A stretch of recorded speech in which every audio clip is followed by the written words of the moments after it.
नाशिक येथे सुषमा अंधारे यांनी एक पत्रकार परिषद घेतली आणि त्यामध्ये एक फोटो जो आहे तो प्रसारमाध्यमांना दाखवला। त्यामध्ये दीपक केसरकर, त्यासोबत रुपाली चाकणकर आणि आरोपी अशोक खरात हे दिसत आहेत। मात्र MIDCचे चेअरमन जे आहेत निमकर्ण आवारे हे देखील तिथे होते।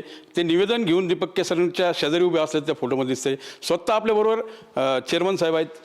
काय नेमकी ती बैठक होती आणि काय तुमच्या मागण्या होत्या? दीपक केसरकरांना तुम्ही बोलवलं होतं की या सोबत चाकणकर किंवा खरातांना बोलवलं? नमस्कार।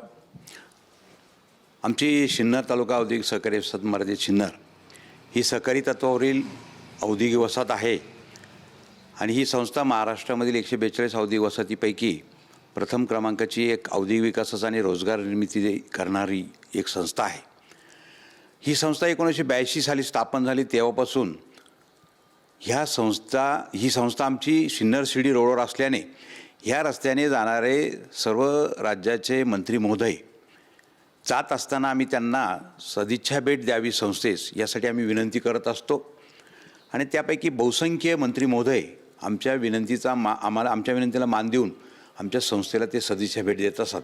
त्याचप्रमाणे सन 2023 मध्ये तत्कालीन शिक्षण मंत्री सन्माननीय दीपकजी केसरकर साहेब सिन्नर तालुक्यात आले असता मी त्यांना विनंती केली की आमची एक सिन्नर सहकारी औद्योगिक वसाहत आहे, या संस्थेचं काम चांगलं आहे, आपण हे कामकाज जवळून बघण्यासाठी आमच्या संस्थेला एक सदिच्छा भेट द्यावी, आमच्या उद्योजकांबरोबर हितगुज करावं अशी मी त्यांना विनंती केली। त्यांनी आमची विनंती स्वीकारली आणि आमच्या संस्थेत ते आले। त्यांनी आल्यानंतर आम्ही त्यांचा सत्कार केला। आमच्या उद्योजकांबरोबर एक बैठक केली छोटीशी आणि मी त्या संस्थेचा चेअरमन म्हणून काही प्रश्न आमचे त्यांच्यापुढे ॲज अ मंत्री म्हणून मांडले की हे प्रश्न शासकीय स्तरावरचे आहे, धोरणात्मक निर्णयाचे प्रश्न आहे, याच्यामध्ये आमच्या उद्योजकांना औद्योगिक वसाहतीला आपण मदत करावी अशी विनंती केली। त्यांनी आमच्या सत्काराला उत्तर देताना सांगितलं की निश्चितपणाने तुमची मांडलेले प्रश्न आणि संस्थेचं एकंदरीत कामकाज बघितल्यानंतर निश्चितच सहकारी तत्वावर चालणारी अशी औद्योगिक वसाहत चालू शकते, होऊ शकते, असू शकते। असं आमचं कौतुक देखील केलं आणि निश्चितच ह्या संस्थेला मला मदत करायला आवडेल असं आम्हाला त्यांनी आश्वासन दिलं आणि एवढीच फक्त ती मीटिंग होती। ही साधारण मीटिंग एक 20-25-27 मिनिटाची असेल। ती मीटिंग पूर्ण करून सन्माननीय मंत्री महोदय मुंबईकडे रवाना झाले। तुम्हाला माहीत होतं की कारण तुम्ही म्हटला की दीपक केसरकरांनाच मी बोलवलं होतं, मग चाकणकर खरात तिथे कसं? नाही, कसं आहे, आता आम्ही मंत्री महोदयांना विनंती केली परंतु माझ्या माहितीप्रमाणे ते त्यांच्याबरोबर होते, त्याच्यामुळे ते देखील ह्या बैठकीला त्यांच्या समवेत उपस्थित राहिले। त्यांचाही आम्ही सन्मान केला, त्यांनी आमच्या संस्थेचं कामकाज समजून घेतलं, बस इतकंच। आता ही औद्योगिक वसाहत तुम्ही किती वर्षापासून चेअरमन आहे आणि बऱ्याच वेळेस माध्यमातून येत आहे की या MIDCमध्ये काही उद्योगात त्याची सहभागी आहे, आरोपी खरातची किंवा प्रॉपर्टी घेतलेली। तुम्ही चेअरमन आहात, मग तुमच्याकडे काय माहिती? मी या संस्थेचे गेले 4 वर्ष चेअरमन आहे। त्यापूर्वी मी या संस्थेत नोकरी केलेली आहे, म्हणजे ही संस्थेची स्थापनापासून मी त्या संस्थेत कार्यरत आहे। ह्या संस्थेमध्ये आज हे आरोपी स्वतः किंवा त्यांचे कुटुंबीय सभासद नाही, त्यांचा कुठलाही उद्योग नाही किंवा त्यांनी आमच्या कुठल्या एखाद्या उद्योगामध्ये भागीदारी केलेली नाही किंवा कुठल्या उद्योगामध्ये सहभाग नोंदवलेला नाही। त्याच्यामुळे आमच्या औद्योगिक वसाहतीमध्ये त्यांचा एक आज तरी कुठल्याही प्रकारचा उद्योजक म्हणून संबंध नाही। त्याचबरोबर आमच्या शेजारी माळेगाव शासकीय MIDC आहे, त्याही ठिकाणी तिथले पदाधिकारी आम्ही एकत्रच काम करतो। आमची जेव्हा चर्चा होते तर गेल्या 10 ते 20 वर्षाच्या दरम्यानच्या काळात मला असं दिसलं नाही की त्यांची तिथे कुठली गुंतवणूक आहे किंवा त्यांचा रोजगार त्या ठिकाणी उद्योग आहे किंवा कोणामध्ये सहभाग नोंदवलेला आहे असं मला तरी दिसले। त्याच्यामुळे जी परवा आलेली जी बातमी आहे ती बातमी निश्चितच ऐकवातली आहे आणि ती बातमी चुकीची आहे। त्यांचा ह्या दोन्ही औद्योगिक वसाहतीमध्ये 1 रुपयाची देखील गुंतवणूक झालेली नाही। यामध्ये आता समजा कालचा जो फोटो अंधारेंनी दाखवला त्यामध्ये विनाकारण तुम्हाला ओढलं गेलं असं तुमचं म्हणणं आहे का? कारण प्रतिमा मलिम होत आहेत, एकीकडं जे आरोपी खरात आहेत तो विषय बाजूला सारून हे विषय वेगळे येतात आणि संस्था किंवा माणसं बदनाम होतात। हो, निश्चितच, कारण संस्था राज्यस्तरावर अतिशय मोठ्या प्रकारचं काम करते आणि अशा वेळेला अशा आमच्या संस्थेचे फोटो येऊन आणि ह्या केसच्यामध्ये तिला सामील केलं जावं याच्यामुळे निश्चितच आमच्या संस्थेची बदनामीसारखी झाल्यासारखे आमचे वाटते। आम्हाला उद्योजकांचे पण फोन आले आणि त्यात एकच की आत्ताचे जे आरोपी आहे ते त्या मीटिंगला हजर होते, एवढाच तो काही दोष आहे। परंतु आमचा त्या मंत्री महोदयांना बोलवण्याचा उद्देश अतिशय उत्तम प्रकारचा होता। आमची संस्था ज्या उद्देशाने काम करते त्या औद्योगिक विकासाचं काम अधिक नेटाने शासन स्तरावर पुढे न्यावं यासाठी शासनाची मदत मिळवण्याच्या उद्देशानं त्यांना आम्ही बोलवलं होतं, त्याप्रमाणे आम्ही चर्चा केली, इतकंच। आता सामाजिक क्षेत्रात काम करताना, उद्योगात काम करताना तुम्ही देखील उद्योजक आहात.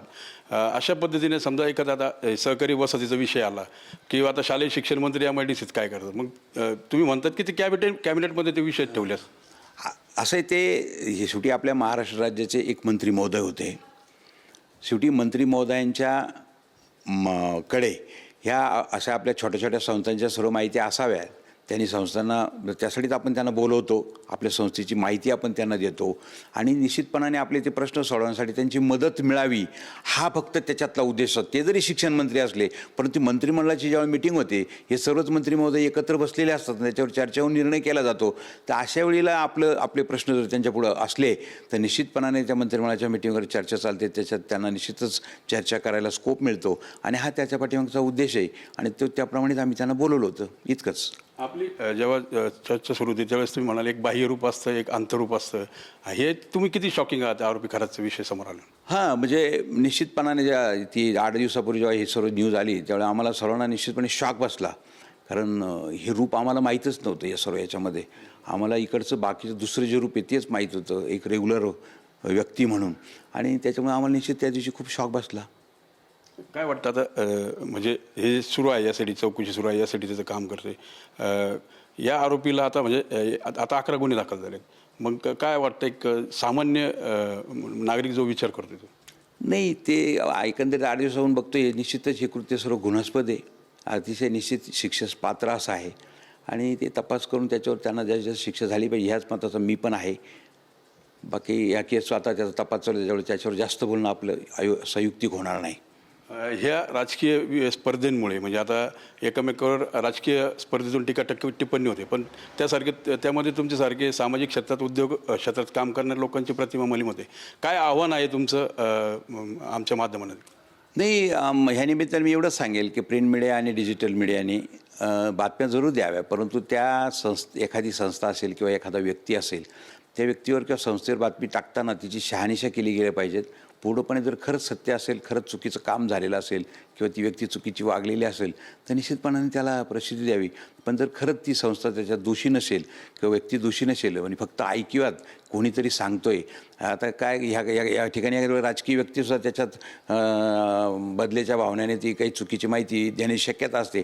अशी निवड ती ऐकिवातली माहिती आहे, त्याच्यावर मीडियाने त्याच्यावर हे होऊ नये असं मला वाटतं. असं आव्हान मी मीडियाला पण करेन, मी नम्र विनंती करेल का शक्यतो बातमीची शहानिशा करावी, म्हणजे चांगलं राहील. कोणाचं आपल्या मीडियाच्या माध्यमातून कोणाचंही नुकसान होणार नाही, एवढंच मला वाटतं. एक शेवटचा विषय असा आहे की तुम्हाला आठवतं का म्हणजे 2023ची जो फोटो आहे त्यामध्ये ते निवेदन काय होतं, काय आठवतं, काय प्रश्न? नाही, आमच्या औद्योगिक वसाहतीचे जे प्रश्न आहे, शासन स्तरावर विविध प्रकारचे प्रश्न आहे, बरेच एक 10-20 प्रश्न होते. ते प्रश्न निवेदनाच्या माध्यमातून मी त्यांना ते दिलेले, मांडलेले. औद्योगिक विकासाचा विचार आहे त्याच्यामध्ये फक्त, बाकी नाही काही. तुम्हाला असं वाटतं मुख्यत्वे हे खरंच प्रकरण बाजूला राहतं आणि दुसरं समोर येतं? हां, म्हणजे अशा ज्या बातम्या आहेत आमच्या संस्थांवर इकडे तिकडे बातम्या आहेत, त्याच्यामुळे तो मेन आरोपी बाजूला राहतो आणि हे कॉन्सन्ट्रेशन दुसरीकडेच जातं आहे असं निश्चितपणाने वाटतं मला. एकंदरीत जर बघितलं तर त्या फोटो संदर्भात जो सुषमा अंधारेंनी दाखवला होता त्याबाबत जे MIDCच्या संलग्न प्रश्न आहेत त्याचं निवेदन त्यांनी दिलं होतं आणि मंत्री असल्यामुळे कॅबिनेटमध्ये ते विषय मार्गी लागतील असा विश्वास आवारे यांना होता. त्यामुळे त्यांच्यासोबत कोण आलं याची माहिती त्यांना देखील नव्हती आणि अशोक खरात यांचं बाह्यरूप काय, अंतरूप काय याची देखील कल्पना नव्हती असं नामकरण आवारे यांनी आपल्या TV9शी बोलताना म्हटलं आहे. कॅमेरा पर्सन अमित आडेसह मी मनोज गाडेकर, TV9 मराठी, सिन्नर.